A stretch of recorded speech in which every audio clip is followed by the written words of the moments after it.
आज मैं आपके साथ वाइट सॉस की रेसिपी शेयर करने जा रहा हूँ। इसको बनाना बहुत ही इजी है और क्विकली बनकर तैयार हो जाता है। तो आपको ये मेरी रेसिपी कैसी लगी, आपका अनुभव मेरे साथ ज़रूर शेयर कीजिए। यदि आप मेरे चैनल पर नए हैं तो सब्सक्राइब कीजिए और बेल आइकॉन प्रेस कीजिए, जिससे आपको मेरी नई रेसिपी का नोटिफिकेशन मिल सके। तो आइए बनाना शुरू करते हैं। 2 चम्मच बटर ऐड करेंगे। बटर आप सॉल्टेड या अनसॉल्टेड भी इस्तेमाल कर सकते हैं। जब भी आप मेल्ट करें, गैस फ्लेम को बिल्कुल लो रखना है, नहीं तो बटर जलने का डर रहता है। तो अब अच्छी तरह से मेल्ट हो गया है। एक तेज़ पत्ता, 4 से 5 काली मिर्च, अगर आप चाहें तो थोड़ी सी स्लाइस की हुई प्याज, सेलेरी का भी इस्तेमाल कर सकते हैं, जिससे अच्छा अरोमा आएगा। 2 टीस्पून मैदा ऐड करेंगे। उसके बाद धीमी आंच पे सुनहरी खुशबू आने तक भूनेंगे। कंटिन्यू स्टर करते रहना है, जिससे मैदा जले नहीं।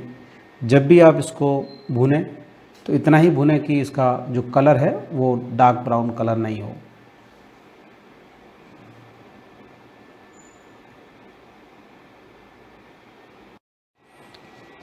मैदे को धीमी आंच पे अच्छी तरह से भून लिया है। इसमें सुनहरी खुशबू आनी शुरू हो गई है। इससे ज़्यादा नहीं भूनना है, नहीं तो इसका जो कलर है वो चेंज हो जाएगा।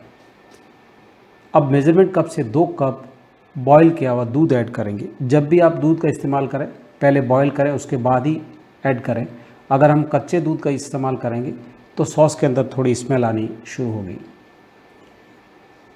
कंटिन्यू स्टर करते रहना है, क्योंकि मैदा है बहुत ही जल्दी थिक होता है।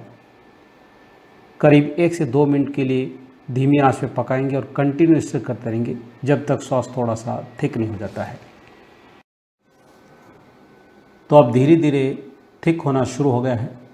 स्वाद के अनुसार नमक ऐड करेंगे, थोड़ी सी चीनी ऐड करेंगे, जिससे सॉस के अंदर अच्छा फ्लेवर आएगा। कंटिन्यू स्टर करते रहेंगे जब तक चीनी अच्छी तरह से डिजॉल्व नहीं हो जाए। तो आप देख सकते हो सॉस अब थोड़ा सा थिक हो गया है। इससे ज़्यादा थिक नहीं करना है। अब गैस को बंद कर देंगे। जैसे ये ठंडा होगा और ज़्यादा थिक होगा। तो हमारा वाइट सॉस बनकर तैयार है। गर्मा गर्म छान लेंगे, जिससे इसमें जो लम्स है वो भी निकल जाए और जो साबुत मसाला है उसको भी छान कर डिस्कार्ड कर लेंगे। इसका जो फ्लेवर है वो ऑलरेडी सॉस के अंदर आ चुका है।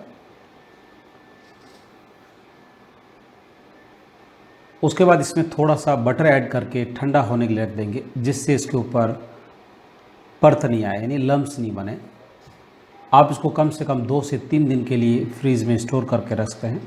जब भी आपका पास्ता बनाने का मन करे तो आप इस सॉस का इस्तेमाल कर सकते हैं। आपको मेरी रेसिपी कैसी लगी, आपका अनुभव मेरे साथ ज़रूर शेयर कीजिए। तो मेरा वीडियो देखने के लिए धन्यवाद। फिर मिलते हैं नेक्स्ट रेसिपी के साथ।